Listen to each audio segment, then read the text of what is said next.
Hello everyone, welcome to radical learning. আজকে আমরা পড়বো তোমাদের অর্থাৎ নেলসন ম্যান্ডেলার যে অটোবায়োগ্রাফি লং ওয়াক টু ফ্রিডমের থার্ড পার্ট। অর্থাৎ প্রথম দুটো পার্ট আমরা কমপ্লিট করে এসেছি, এবার আজ আমরা কিন্তু থার্ড পার্ট পড়বো। তাহলে দ্বিতীয় পার্টে আমরা কি দেখলাম যে যখন নেলসন ম্যান্ডেলা ইনগ্রেশনের সময় অ্যাট দ্য ডে অফ ইনগ্রেশন, তখন 10th মে 1994 যখন তো পোডিয়ামে আসলেন, তখন তিনি কি করলেন, তিনি তার ভাষণ দিলেন। ঠিক আছে, এবং ভাষণ দেওয়ার পরে তার যখন উপর দিয়ে চোখ তুলে যখন দেখলেন, তখন দেখলেন যে ইউনিয়ন যে বিল্ডিং আছে, তার সেই ইউনিয়ন বিল্ডিং এর উপর দিয়ে কি করছে, যে মিলিটারি তারা কি হচ্ছে পিন পয়েন্ট প্রেসিশন নিয়ে কিন্তু তারা কিন্তু একটা মানে কি বলবো একটা ফরমেশন করে মানে যাচ্ছে। এটা কিন্তু মিলিটারি এয়ারক্রাফট, মিলিটারি মানে এয়ারক্রাফট, হেলিকপ্টার, এই সমস্ত। কিন্তু কেন? কারণ তারা তাদের নিজেদের যে মিলিটারি পাওয়ার কিন্তু দেখানোর জন্য নয়, তারা যে ফ্রিলি ফেয়ার যে ইলেকশনের মাধ্যমে যে ডেমোক্রেটিক গভর্নমেন্ট হচ্ছে, সেই ডেমোক্রেটিক গভর্নমেন্টের প্রতি লয়্যালটি দেখানোর জন্য, ডেমোক্রেসির প্রতি লয়্যালটি দেখানোর জন্য কিন্তু তারা এই যে শেভরন শেপ করে কি করে মানে তারা ইম্পালা জেট গুলো কি করলো, যে সাউথ আফ্রিকার যে black, white, green, yellow, brown এই কালার নিয়ে তারা কিন্তু মানে একটা ফরমেশন করে এগিয়ে গেল। এবং তার সাথে সাথে কি করলো, যারা নতুন যারা হোয়াইট যে পিপল, তারা কিন্তু তাদের যে অ্যানথেম অর্থাৎ কোসি সিকেলেল আই আফ্রিকা এটা গাইলো। এবং তার সাথে সাথে ডাইস্টাম কারা গাইলো, যে অ্যাপারথাইড পিরিয়ডে যারা অর্থাৎ মানে এনসিয়েন্ট যে সাউথ আফ্রিকার যে এনথাম তারা গাইলো। কিন্তু প্রত্যেকেই কিন্তু কোনো তাদের যে এনথামের যে স্ক্রিপ্ট অর্থাৎ যে ভাষা ওয়ার্ড কিন্তু কারো মনে নেই, কিন্তু অ্যাকচুয়ালি কি বললে এটা বাই হার্ট কিন্তু হয়ে যাবে। ঠিক আছে, এবং তার সাথে তিনি এটাও বললেন যে কিভাবে যে এই অ্যাপারথাইড সিস্টেমটা তাদের উপর ইম্পোজড হয়েছিল। এটা long ago before his birth, যখন একটা অ্যাংলো বইয়ের যে ওয়ার হয়েছিল, সেই অ্যাংলো বইয়ের ওয়ারের পর থেকে যে হোয়াইট স্কিন পিপলরা কি করেছিল, তাদেরকে প্যাচ আপ করে, নিজেদের মধ্যে প্যাচ আপ করে কিন্তু এই ব্ল্যাক স্কিন পিপলদের কিন্তু তাদের সোসাইটি থেকে, তাদের ইকুয়ালিটি থেকে, সমস্ত কিছু দিক থেকে তাদের কিন্তু দূরে সরিয়ে দিয়েছিল। এবং তখন থেকে কিন্তু সাউথ আফ্রিকাতে যে রেসিয়াল যে এটা সিস্টেমটা সমাজে যেটা স্টার্ট হয়, যার পরিণতি কি ছিল কিন্তু খুবই মানে তার রেজাল্ট কিন্তু খুব ভয়ঙ্কর। আমরা দেখলাম যে কিভাবে ব্রুটালিটি, কিভাবে ইনহিউম্যান, কিভাবে হার্সেস্ট একদম ফ্যাক্টর গুলো কিন্তু আমাদের সামনে চলে আসলো। ঠিক আছে, সুতরাং এরপরে এবং এই যে ব্রুটালিটি, এই যে অপারেশন, এটা একটা একদম তাদেরকে একদম মানে সহ্যে একদম শেষ সীমা পর্যন্ত পৌঁছে দিয়েছিল। এবং সেখান থেকে কাম ব্যাক করার জন্য, এই রিভলিউশনটাকে তৈরি করার জন্য কি করেছিল, অনেক লোক কিন্তু তাদের অগণিত লোক তাদের লাইফকে স্যাক্রিফাইস করেছিল। এর মধ্যে তিনি কিছু লোকেরও তিনি নাম মেনশন করেছেন ওখানে, যেমন অলিভার টাবোস, তারপর ওয়াল্টার সিসুলুস, ইউসুফ ড্যাডোস, এই সমস্ত বিভিন্ন ওয়ার্ড তাদেরকে তিনি হোমেজ মানে প্রদান করেছেন। ঠিক আছে, কারণ তাদের মতো অসাহসী লোক না থাকলে হয়তো আজকে এই দিনটা আমরা দেখতে পেতাম না। সেই জন্য তাদেরকে কিন্তু তার কাছে এটাই একটা দুঃখের ব্যাপার যে তারা কিন্তু আজকে তাদের মানে তেনারা যেটা চেয়েছিলেন সেটা কিন্তু একটা নন রেসিয়াল গভর্নমেন্ট, একটা সবারই একটা ইকুয়ালিটি এস্টাবলিশ হয়েছে, কিন্তু সেই দিনটা দেখার জন্য কিন্তু তারা জীবিত নেই। ঠিক আছে, এবং কিভাবে তাদের মানে কারেজ মানে এদেরকে এগিয়ে এসছে। ঠিক আছে, এবং তার সাথে সাথে তিনি এও বললেন যে মানুষ জন্মগ্রহণ করে তার হেট্রেট অ্যাটিটিউড নিয়ে কিন্তু জন্মগ্রহণ করে, কারণ মানুষ ঘৃণা করতে শেখায়। সুতরাং যে মানুষ ঘৃণা করতে শেখে সে ভালোবাসতেও শিখবে। ঠিক আছে, অর্থাৎ তার একটা হোপ ছিল যে প্রত্যেকটা মানুষের মধ্যে যেমন ঘৃণার জন্ম হয়েছে, প্রত্যেকটা মানুষের মধ্যে কিন্তু ভালোবাসাও কিন্তু ইনকালকেট বা ফোর্জ করা যায়। ঠিক আছে, এবং লাস্টে তিনি এই বলে তিনি শেষ করলেন যে 2 নম্বর আমরা যে প্যারাটা দেখলাম, যে তিনি কি বললেন, যে ম্যানস গুডনেস অর্থাৎ মানুষের যে ভালো মানসিকতা, যে ভালো জিনিসগুলো ইজ এ কি বলবো ফ্লেম, তাই তো, একটা অগ্নিশিখার মতো, যে দ্যাট ক্যান বি হিডেন, সেটা কিন্তু লোকানো যায়, বাট নেভার এক্সটিংগুইশ, সেটা কিন্তু কখনো নেভানো যায় না। অর্থাৎ হেট্রেটকে তিনি বাদ দিয়ে তিনি লাভ, অ্যাফেকশন, কেয়ারের প্রতি তিনি কিন্তু বেশি জোর দিলেন, এবং এটা তিনি বিলিভ করতেন। ঠিক আছে, তো এইভাবে আমরা আবার দেখবো যে 3 নম্বর যে পার্ট আছে সেটা আমরা দেখবো লাইন বাই লাইন। তিনি কি বলতে চেয়েছেন। এবার দেখো আমরা 3 নম্বর ইউনিট স্টার্ট করব। কি আছে 3 নম্বর ইউনিটে? In life every man has twin obligation, অর্থাৎ প্রত্যেক মানুষেরই জীবনে কী থাকে, দুটো অব্লিগেশন মানে ডিউটিস থাকে actually. Obligation to his family, একটা হচ্ছে তার family, to his parents, to his wife and children, and has an obligation to his people, ঠিক আছে, হিজ কমিউনিটি অ্যান্ড কান্ট্রি। অর্থাৎ একটা তার ফ্যামিলির প্রতি অব্লিগেশন, একটা তার মানে তার নেশন অর্থাৎ দেশের প্রতি, দেশের লোকের প্রতি এবং তার কমিউনিটির প্রতি। In a civil and human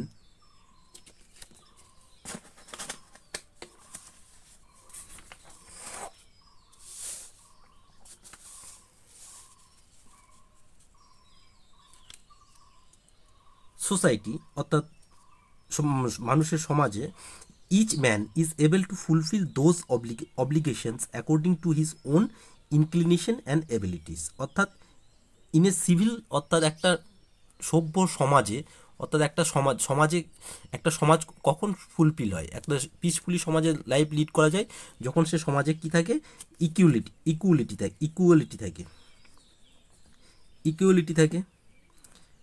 equality থাকে, পিস থাকে, তাই না? কিন্তু এরা কোন সমাজে বসবাস করছিল? এরা বাস করছিল একটা একটা রেসিয়াল, একটা মানে কি বলবো, একটা ডিসক্রিমিনেশনে ভর্তি একটা সমাজে বসবাস করছিল, যেখানে যে হোয়াইট পিপলটাই কিন্তু তাদের ডমিনেন্সিটা বেশি দেখাতো। সেই জন্য প্রত্যেকটা কি বলছে, সোসাইটিতে ম্যাথনে দুটো যে তারা সেই যে অর্থাৎ অব্লিগেশন টু ফ্যামিলি আর অব্লিগেশন টু হিজ নেশন তারা ফুলফিল করতে পারে সেই অ্যাকর্ডিং টু তাদের ইনক্লিনেশন অর্থাৎ যেদিকে তার ঝোঁকটা বেশি থাকে, অর্থাৎ ন্যাচারাল টেন্ডেন্সি টু বিহেভিয়ার। অর্থাৎ তোমাকে যদি বলা হয় কোনো ফ্রেন্ড এবং তোমার কোনো পেরেন্টসকে চুজ করতে হবে, তুমি অবভিয়াসলি তোমার পেরেন্টসকে চুজ করবে, তাহলে পেরেন্টসের প্রতি তোমার ইনক্লিনেশন বেশি, সেরকম অ্যান্ড এবিলিটিস তার সামর্থ্য অনুযায়ী।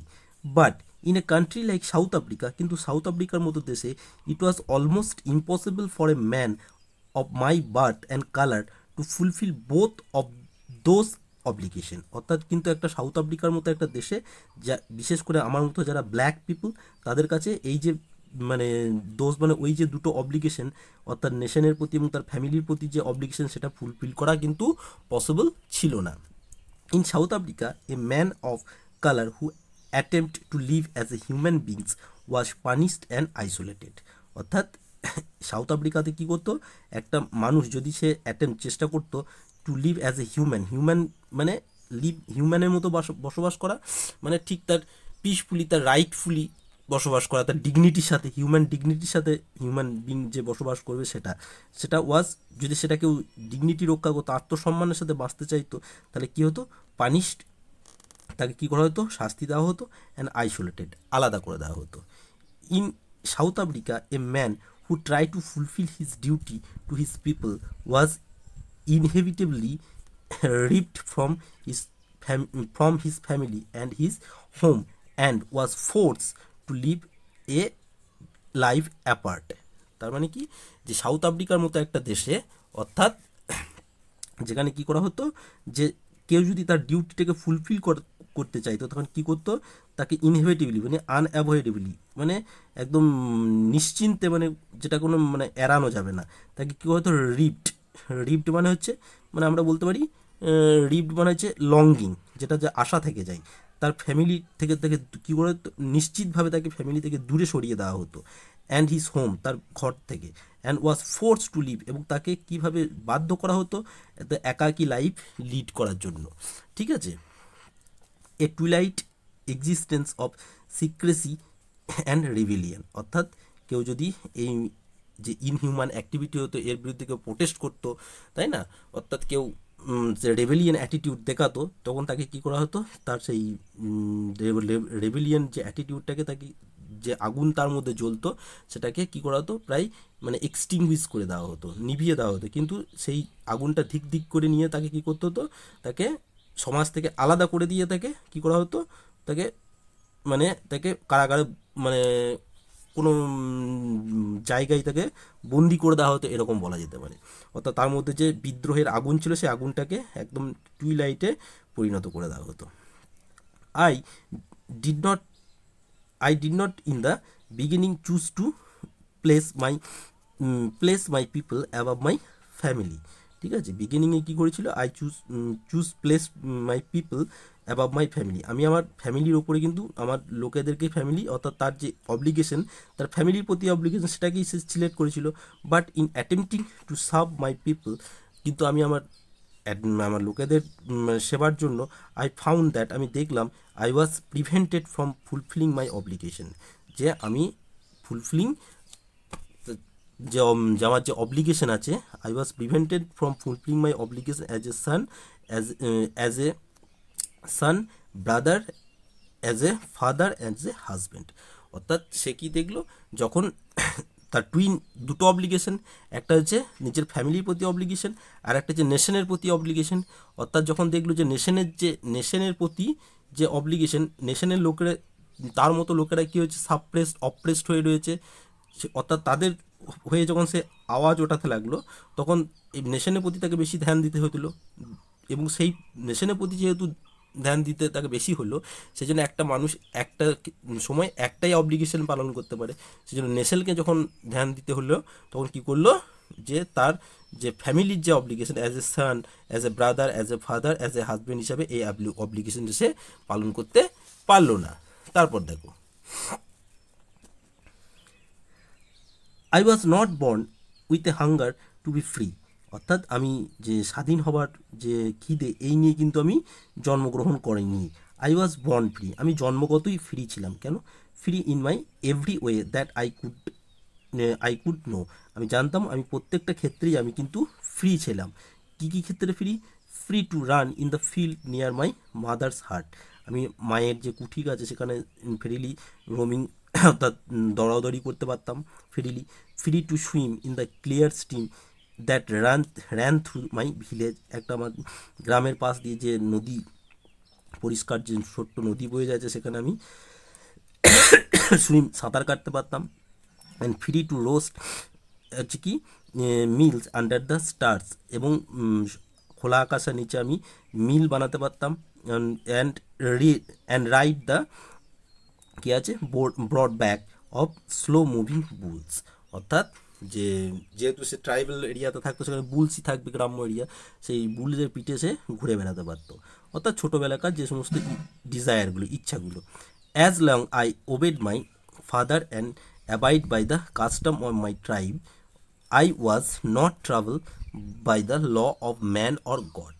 অর্থাৎ এখানে কি বলতে চেয়েছে, অর্থাৎ যতক্ষণ সে অ্যাজ এ তার ট্রাইবের কাস্টম, অর্থাৎ অ্যাজ এ বাচ্চার সময়ে সে যখন মানে তাদের যে ট্রাইবাল যে কাস্টম আছে, অর্থাৎ সেইগুলি যতক্ষণ সে মেনে চলেছে, যতক্ষণ সে বাবার কথা মেনে চলেছে, ঠিক আছে, এবং ততক্ষণ কিন্তু তাকে কিন্তু কোনো তার প্রবলেম বা সমস্যা হয়নি কোনো মানুষের দ্বারা বা কোনো গডের দ্বারা।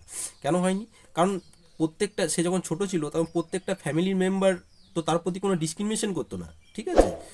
সুতরাং সে যা চাইতো তাই পেতো, ইচ্ছা মতো এখানে সেখানে ঘুরে বেড়াতে পারতো, সেই জিনিসগুলো হয়েছিল। সেই জন্য তার যখন ছোটো ছিল সেই জিনিসগুলো তার কিন্তু মনে হয়নি যে কোনো অব্লিগেশন তার প্রতি বা তার কোনো অবস্ট্রাকশন তার প্রতি ছিল। ইট ওয়াজ অনলি, তখন বুঝতে পারলাম, কখন? When I began to learn that my boyhood freedom was an illusion, অর্থাৎ সে বুঝতে পারলো কখন?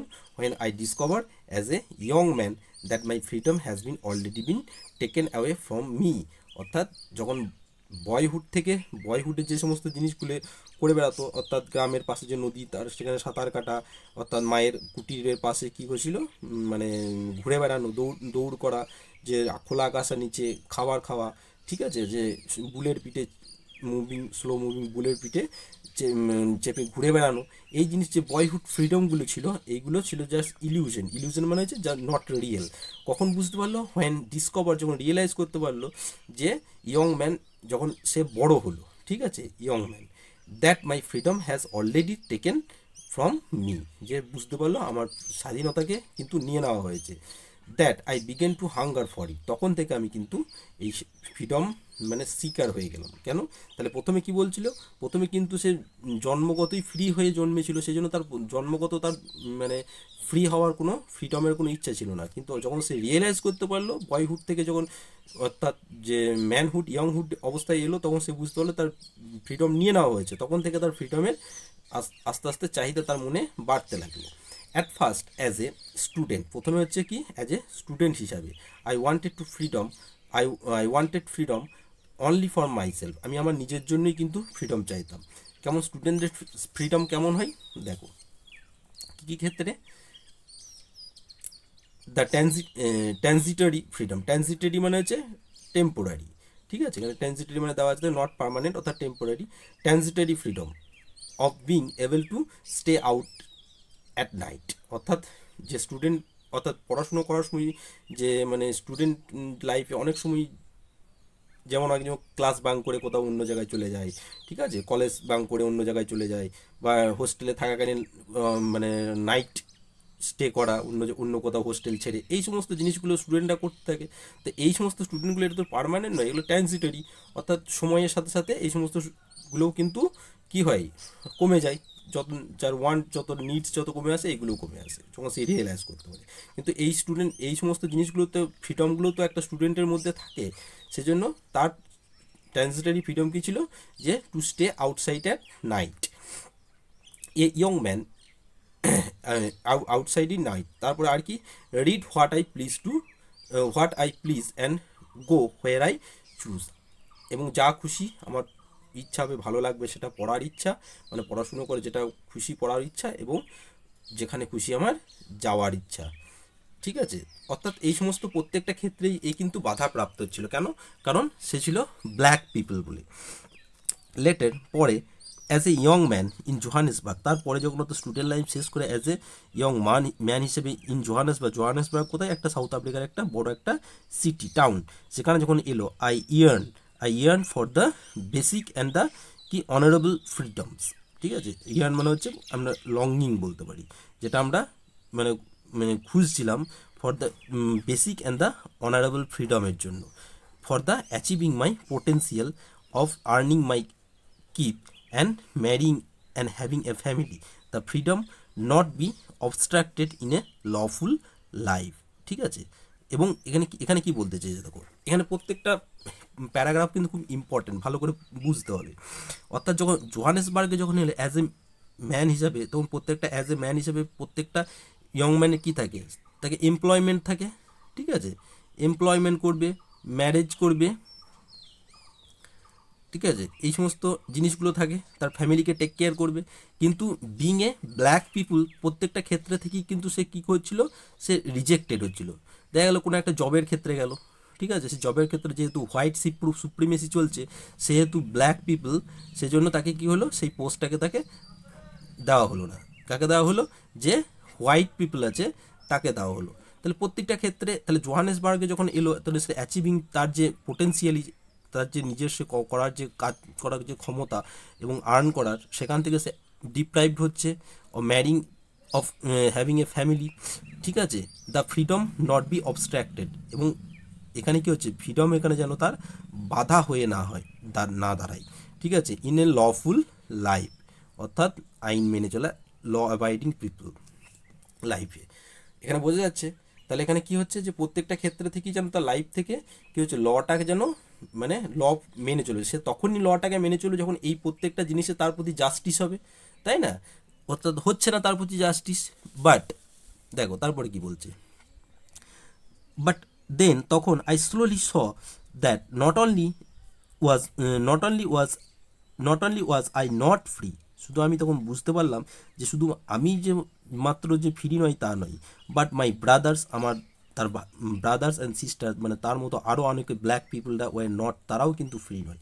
আই শ দ্যাট, আমি দেখলাম যে it was not just my freedom that has curtailed মানে হচ্ছে রিডিউস করে দেওয়া হচ্ছে, শুধুমাত্র আমার ফ্রিডমই কিন্তু রিডিউস করা যায় না। কোন কোন ক্ষেত্রে, সোশ্যাল লাইফে প্রত্যেকটা ক্ষেত্রে, এডুকেশন হতে পারে, ঠিক আছে, প্লেসমেন্ট হতে পারে, ঠিক আছে, প্রত্যেকটা ক্ষেত্রে তাদেরকে কিন্তু কী করতে হতো, অত অপ্রেস করতো মানে হোয়াইট পিপলরা। But the freedom of everyone who looked like I did, আমি যেমন প্রত্যেকটা ক্ষেত্রে আমি ফ্রিডমকে কী চাইছিলাম সেরকম প্রত্যেকের ক্ষেত্রেই কিন্তু আমার মতো যারা তারাও কিন্তু এই ফ্রিডম, এভরিওয়ান কিন্তু তারা এই ফ্রিডম কিন্তু চাইছে, ঠিক আছে, যে তারাও কিন্তু যে এমপ্লয়মেন্ট, ম্যারেজ এরকম প্রতিটা ক্ষেত্রে চাইছে, কিন্তু তারা কিন্তু সেটা পাচ্ছে না, ঠিক আছে, কারণ হোয়াইট সুপ্রিমেসি আছে, কারণ হোয়াইট পিপল, রেসিয়াল গভর্নমেন্ট আছে, তারা ডিসক্রিমিনেট করছে ব্ল্যাক পিপলদের সাথে। সেই জন্য কী করলো, এর থেকে মানে এর প্রোটেস্ট করার জন্য that that that is when, সেটা সেই জন্য যখন I join the national African national Congress, অর্থাৎ তখন কি তিনি জয়েন করলো ANC, প্রথমে বলেছিলাম আফ্রিকান ন্যাশনাল কংগ্রেস, যার মেন কাজই হচ্ছে প্রোটেস্ট করা, অ্যান্ড দ্যাট ইজ, এবং প্রত্যেকের কি যে লাইফ সেটাকে সিকিওর করা, Congress, and that is when the hunger of my on freedom become the greater hunger for the freedom. সেই জন্য, এবং এইভাবে কি হয়, মাই ওন নিজের যে ফ্রিডমের যে চাহিদা সেটা কি করলো, কনভার্ট হয়ে গেল the greater hunger for the freedom,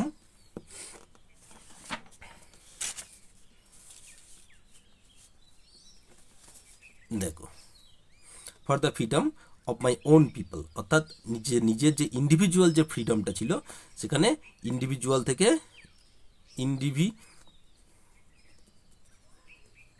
individual থেকে কনভার্ট কোথায় হলো, একদম চলে এলো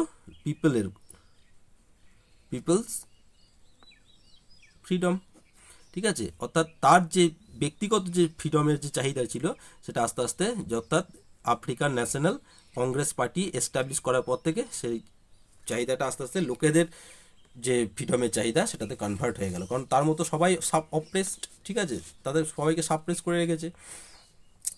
ইট ওয়াজ দিস ডিজায়ার, এই ইচ্ছা থেকে, for the freedom of my people to live their life with the dignity, সম্মানের সাথে, এটা সেই ইচ্ছা যে আমার ফ্রিডম আছে কি, যে প্রত্যেকটা মানুষ কি করবে, তার জীবনযাপন করবে সম্মানের সাথে, অ্যান্ড সেলফ রেসপেক্ট, আত্মসম্মানের সাথে, দ্যাট অ্যানিমেটেড মাই লাইফ, এইভাবেই আমার কী করলাম, নিজের লাইফকে অ্যানিমেটেড তৈরি কীভাবে রূপ দেওয়া হলো, ফোর্জ করা হলো কি, এবং এই লাইফটা কী করলো, তাকে ট্রান্সফর্ম করে দিল, এ ফ্রাইটেন ইয়াং ম্যান ইন্টু এ বোল্ড ওয়ান, যে এই যে ট্রান্সফর্ম, এই ডিজায়ার কী করলো, তাকে চেঞ্জ করে দিল, একজন ফ্রাইটেন ইয়াং ম্যান থেকে কনভার্ট করে দিল একজন বোল্ড ম্যান হিসাবে। That drove a law avoiding attorney to become a criminal, যেটাকে কি করলো, যেটাকে চালিত করলো একজন ল অ্যাভয়েডিং পিপল থেকে কি করলো, একজন ক্রিমিনাল হওয়া, ঠিক আছে, যদিও সে ক্রিমিনাল অ্যাক্টিভিটিটাকে ভালো কাজের জন্য, কিন্তু সে তো আইনকে ব্রেক করছে, ঠিক আছে, লকে ব্রেক করছে, সেই জন্য সে ল অ্যাভয়েডিং পিপল থেকে হয়েছিল কি হলো, ক্রিমিনাল হয়ে গেল, ক্রিমিনাল অ্যাক্টিভিটি হয়ে গেল। তারপরে সেজন্য কি বলছে, দেখো, that turn A family loving husband into a man without a home, এবং এইভাবে কি হলো, এই যে চাহিদাটা, এই ডিজায়ার যে তার লোকেদেরকে ফ্রি করতে হবে, ঠিক আছে, সেটাকে কি করলো, তার একটা ফ্যামিলি লাভিং, একটা পরিবারকে যে পরিবারের কে ভালোবাসা একটা লোক, যে প্রত্যেকটা মানুষই কিন্তু নিজের ফ্যামিলিকে খুবই ভালোবাসে, ঠিক আছে, ফ্যামিলি সবার তার কাছে সব, সেই ফ্যামিলি ছেড়ে সুতরাং সেলফ স্যাক্রিফাইস করে কি করলো, একদম ব্রডার একটা পেসেসে গেল, ঠিক আছে, অর্থাৎ তার মতো যে অন্যান্য আরও লোক যারা শোষিত তাদেরকে তাদের কথা চিন্তা করে কি হলো, যে নিজের ফ্যামিলি ছেড়ে দিল, হাজব্যান্ড ইন্টু এ, তার ফ্যামিলি লাভিং হাজব্যান্ড কনভার্ট হলো কিসে, উইদাউট এ হোম, একটা গৃহহীন একটা মানুষে। দ্যাট ফোর্স এ লাইফ, যেটাকে বাধ্য করেছিল এ লাইফ লাভিং ম্যান, যেটাকে একটা লাইফ লাভিং ম্যানকে কী করেছিল, live to like a monk, একটা সন্ন্যাসী, যার কোনো সাংসারিক কোনো মোহমায়া থাকে না, একদম সেরকমভাবে জীবনযাপন করতে বাধ্য করেছিল। I am not more virtuous of self sacrificing that, আমি কিন্তু তাদের মতো অতটা মোর ভার্চুয়াস বা সেলফ আত্মত্যাগী ছিলাম না than the next man, but I found that কিন্তু আমি যখন দেখলাম, I could not even enjoy the in the poor and the limited freedom I was allow when I knew my people were not free, ঠিক আছে, যখন আমি দেখলাম সে যখন আমি যখন যে লিমিটেড যে ফ্রিডম, সেইগুলো বেসিক যে ফ্রিডম সেইগুলো যখন পাচ্ছি না, তখন কি করলাম, আই অ্যালাউড, আমি তখন নিজেকে আরও বেশি করে মানে তাদের প্রতি মানে বিদ্রোহী করে তুললাম।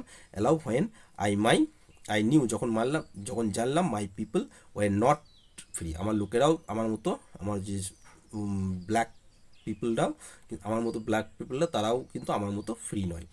ফ্রিডম ইজ কী হচ্ছে, ইনডিভিজিবল। ঠিক আছে, ফ্রিডম হচ্ছে ইনডিভিজিবল, অর্থাৎ the chains on every one of my people, অর্থাৎ যে চেন, অর্থাৎ যে তাদেরকে যে লিমিটেশন, আমাদেরকে যে আমাদের প্রত্যেকের পায়ে যে পড়ানো আছে, people's were the chains on all of them, তাদের প্রত্যেকের ওপরে সেই চেন কিন্তু পড়ানো আছে। ঠিক আছে, the chains on all of my people, আমার লোকের পায়ে যে সব চেন আছে, were the chains too on me, অর্থাৎ লোকেদের প্রবলেমগুলো, লোকেদের যে আমার মতো লোকেদের যে চেঞ্জ রেস্ট্রিকশন যেটা মানে যেটা ইম্পোজ হয়ে আছে, সেগুলোও কিন্তু আমার ওপরেও বর্তায়। ঠিক আছে, আই নিউ, তারপরে কি বলছে দেখো, আমি জানতাম that the oppressor must be liberated just as surely as oppressed. ঠিক আছে, অর্থাৎ আমি জানতাম অপ্রেসার যে আমাদেরকে অত্যাচার করবে, অর্থাৎ অত্যাচারী মাস্ট বি লিবারেটেড, তারও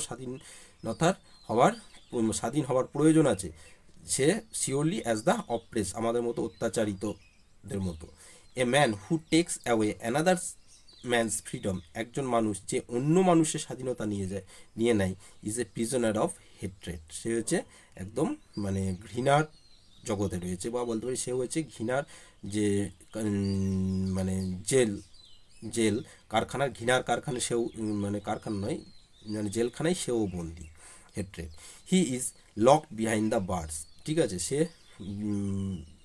মানে জেলখানায় বন্দি, বিহাইন্ড দ্য বার্স অফ কিসের, যার জেলখানা, প্রেজুডিস, কুসংস্কার, অ্যান্ড ন্যারো মাইন্ডেডনেস, অর্থাৎ ন্যারো মাইন্ডেডনেস মানে হচ্ছে তোমার কি বলবো, সংকীর্ণ মানসিকতা এবং কুসংস্কারাচ্ছন্ন ব্যক্তি, সে তার কারাগারে বন্দী, যারা অপ্রেস করে, অত্যাচার করে তারা। আই অ্যাম ট্রুলি ফ্রি, আমি সত্যিকারই তখন ফ্রি হব, I am not truly free, আমি ততক্ষণে সত্যিকারই ফ্রি হব না বা স্বাধীন হব না, if I am taking away someone's else freedom, অর্থাৎ এটা একটা ইম্পর্টেন্ট একটা লাইন। দেখো, আমি ততক্ষণ সত্যিকারের মানে মানে স্বাধীন নয় যতক্ষণ না আমি কি করছি, অন্যের স্বাধীনতা নিচ্ছি, অর্থাৎ যখন অন্যকে স্বাধীনতা দিতে পারবো, তাই তো, সেই জন্য কি বলছে, I am not taking away someone's else freedom just as surely I am not free, ঠিক যেমন আমি ফ্রি নয়, when my freedom is been taken from me, যখন আমার কাছ থেকে স্বাধীনতা কি হয়েছে, নিয়ে নেওয়া হয়েছে বলে আমি ফ্রি নয়, ঠিক সেরকম আমি যদি অন্য কারোর স্বাধীনতা নিয়ে নিই তাহলেও কিন্তু আমি ফ্রি নই। বোঝা গেছে, মানে আমি যদি অন্যজনের স্বাধীনতা নিয়ে নিই তাহলেও আমি ফ্রি নই, আর অন্যজন যদি আমার স্বাধীনতা নিয়ে নেয় তাহলে তো আমি ফ্রি নই। বোঝা গেছে, দ্য অপ্রেসড অ্যান্ড দ্য অপ্রেসার, অর্থাৎ যে অপ্রেস মানে যে অত্যাচার করবে এবং যে অপ্রেসার অত্যাচার সহ্য করবে, অ্যালাই, তারা বলছে সেম, মানে are the robbed of their humanity, অর্থাৎ তাদের প্রত্যেকেরই কী হয়েছে, তাদের রবড মানে তাদের যে মানসিকতা, তাদের যে মানে হিউম্যান অ্যাক্টিভিটি, সেগুলো কিন্তু চুরি গেছে মানে কি, এই যারা অপ্রেসার এবং যারা অপ্রেসড, তারা প্রত্যেকেরই মানসিকতা কিন্তু মানে কি বলবো, চুরি হয়ে গেছে বলা যেতে পারে। কারণ এটা এই লাইনটাই হচ্ছে মেন, ঠিক আছে, এখান থেকে এই লাইনটাই হচ্ছে মেন, যে I am not truly free if I am not taking away else freedom just as surely as I am not free when my freedom is taken from me.